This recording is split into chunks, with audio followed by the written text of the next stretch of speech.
하겠습니다. 예, 김필성 변호사입니다. 이게 뭐 내용이 쟁점이 워낙 많아서요. 지금 그 교수님께서 말씀하신 걸 제가 따라가면서 순서대로 해서 좀 의견을 잠깐 말씀을 드리겠습니다. 전반적으로 지금 이 논의에서 생각해봐야 될 것은 뭐 일단 문제의식부터 말씀을 드리겠습니다. 지금 이제 검찰적 남용의 본질은 수사 개시에 있다라는 주장이 최근에 많이 팽배해 있습니다. 그런데 이제 기억하시겠지만 문재인 정권만 하더라도 수사기소 분리의 가장 근본적인 가장 핵심적 요소는 수사 종결권이라고 했었어요. 지금 수사 개시를 본질이라고 얘기하는 얘기가 나온 게 사실 얼마 안 됩니다. 그러면 수사를 개시할 수 없으면 검찰적인 남용이 그러면 방지되는가라는 주장은 사실 최근에 등장한 주장이에요. 그리고 저는 이걸로는 불충분하다고 생각을 합니다. 어쨌든 지금 이런 전제가 들어있는 게 하나 있는 것 같고요.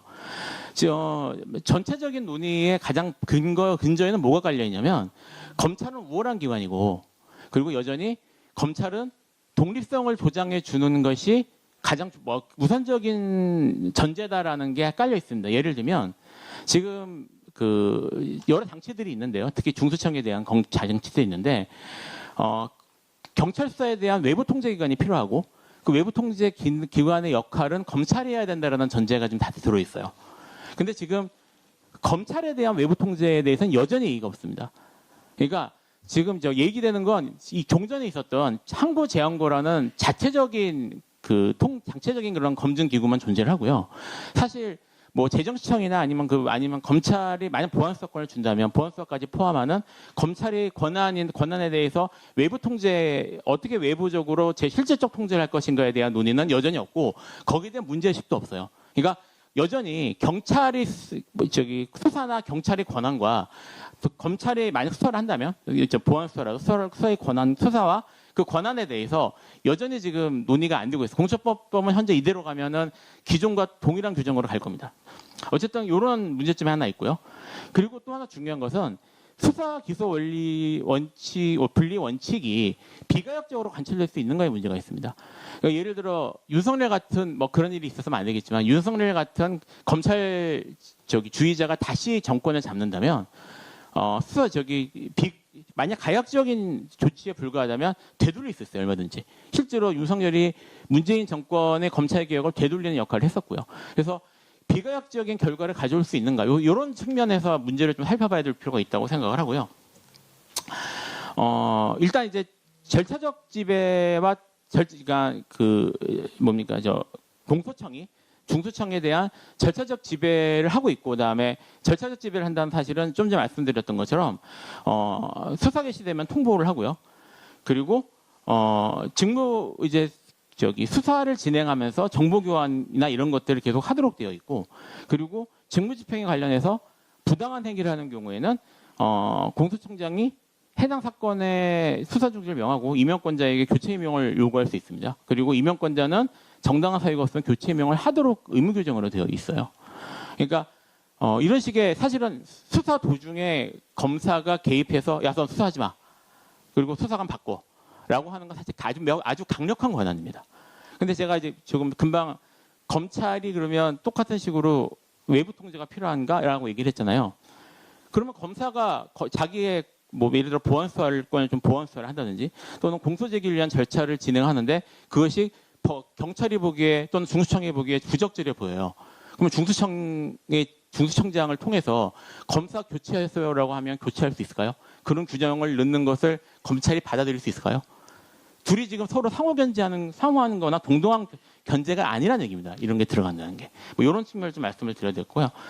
이후에는 이제 제가 좀 중요한 부분만 말씀을 드렸는데, 지금 중대범죄에 대한 수사 역량이 검찰에게 있다라는 주장은 사실 검찰개혁이 처음 문재인 정부에서 시작할 때부터 나왔던 내용들입니다. 그리고 경찰에는 그런 역량이 없다라는 그런 전제가 지금 계속 관철되고 있는데요.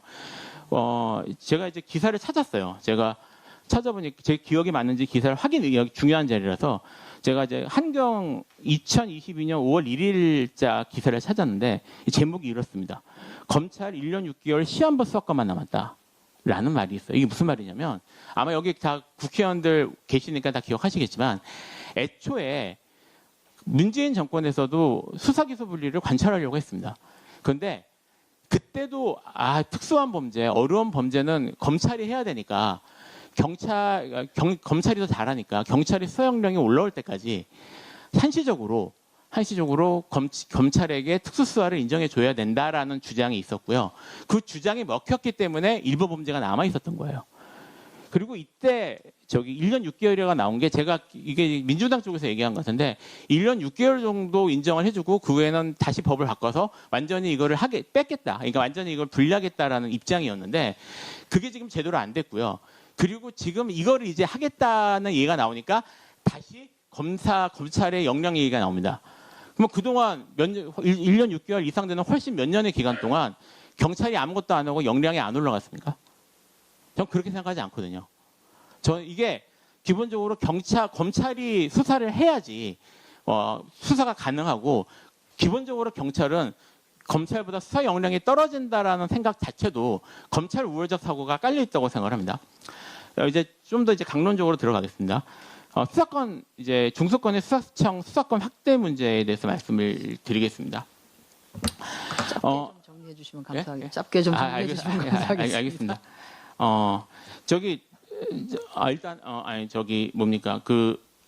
중수청법 4조를 먼저 말씀을 드려야 될 것 같은데요. 검사는 공익의 대표자로서 다음의 광고의 직무와 권한이 있다라고 해서 아까 말씀하신 이 규정대로라면 수사기소 분리가 되는 것처럼 말씀하셨는데 어떤 내용이 있냐면요.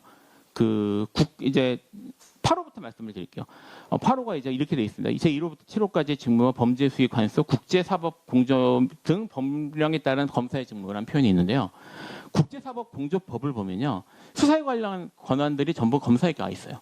그러니까 지금 이 법을 사실은 개정한다는 전제로 이게 논의가 돼야 되는데 이런 구석구석에 실제로 검사가 실제로 직접 수사하고 수사를 할 수 있는 권한들이 들어 있거든요. 이런 것들에 대한 이게 지금 의도적으로 넣은 건지 아니면은 뭐 어떤 생각인지 모르겠습니다만 이런 법령에 대한 내용들이 박혀 있는 상태에서 8호를 유지하는 거는 상당히 위험합니다. 또 하나 문제가 뭐냐면 8호도 그렇고 9호는 법령에 따라 권한에 속하는 사항이란 말이 있는데 법령은 시행령도 포함하는 겁니다.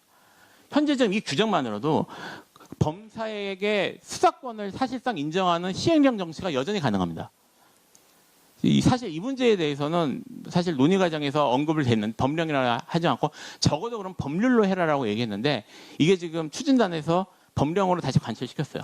그러니까 여전히 현재 이 법이 통과된다고 하더라도 검찰이 수사권을 다시 가져올 충분히 사실 시행령 정치를 통해서 가져올 가능성은 충분히 존재합니다. 지금 얘기가 길어져서 3당 구조 부분 많이 써놨는데 3당 구조 부분에 대해서는 좀 말씀을 드리겠습니다.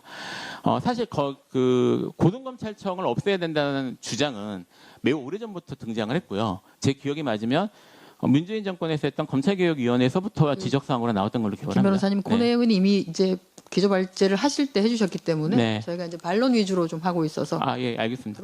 빨리 예. 어쨌든 상고 제한고는 검찰의 자체적 절차입니다. 그래서 사실 3단 구조의 문제점이 뭐냐면 검찰이 한 번 정도는 하도록 하고 그 이후 절차는 재정시청이나 아니면 다른 제3의 기관을 통해서 통제하는 방식으로 들어가는 게 적합하거든요. 근데 사실 3단 구조를 유지시키는 이유는 고등검찰청을 유지를 하고요.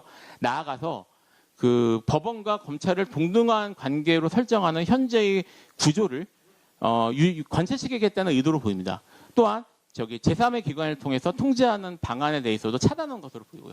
그래서 3단 구조 문제는 단순히 2단, 3단으로 갈까 이런 문제가 아니라 검찰개혁에 있어서 검찰이 실질적 통제권을 확보한다는 측면에서 반드시 이건 없어져야 되는 부분이라고 생각합니다.